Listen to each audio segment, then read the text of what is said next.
Be seated just for a moment. I got a word from the Lord this morning I want to give to everybody. And before I do, I want to pay tribute to a man that affected me in a powerful way. At 18 years of age in San Antonio, Texas, I was a just senior. I think I just about ready to graduate from high school, somewhere in that area there. But I went there. I went at that time to a place called Revival Temple, which is now called Destiny Church, but I went to Revival Temple.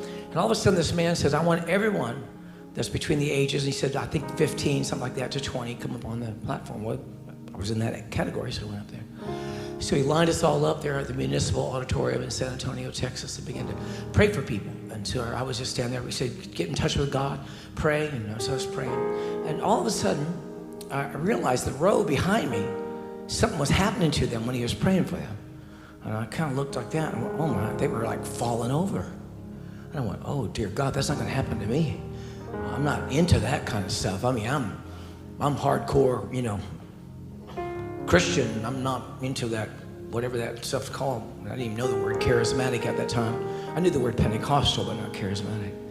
And so anyway, he came in my row, and man, I'm telling you, I woke up laying on the floor. And I went, how did he do that? I said that later. But what I said when I came to was, God is so good. God is so real. And I cried. And I still remember to this day, tears flowing out the side of my eye, running down into my ear. It was weird. It was weird. It was tears flowing down into my ear.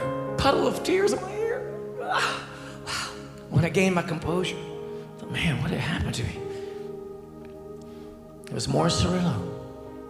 More Cerullo.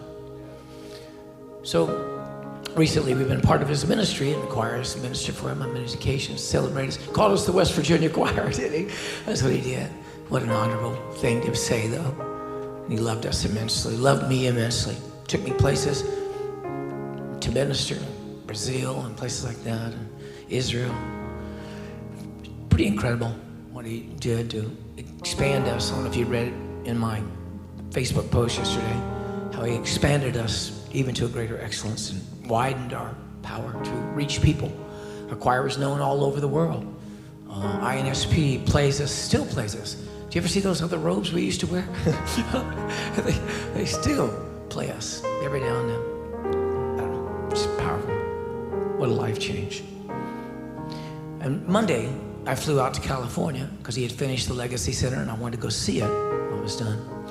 So that's where I just came back from. I was in San Diego and on Tuesday and met with Greg and Jerry and Jim and all them. And they were saying the governor just closed down every museum. So there was just museums they couldn't, but it had been running for 3 days. It had been running for 3 days. So Morris Cerullo got to see it running for 3 days.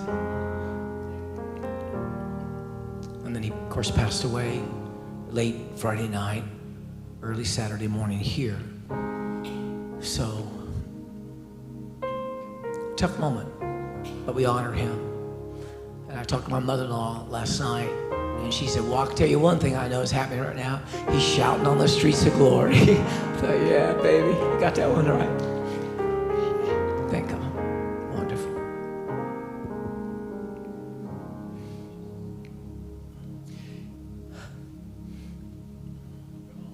Anyway, God bless him. Pray for Teresa. Pray for the entire family. And we give God glory for the honorable way that he has touched our lives.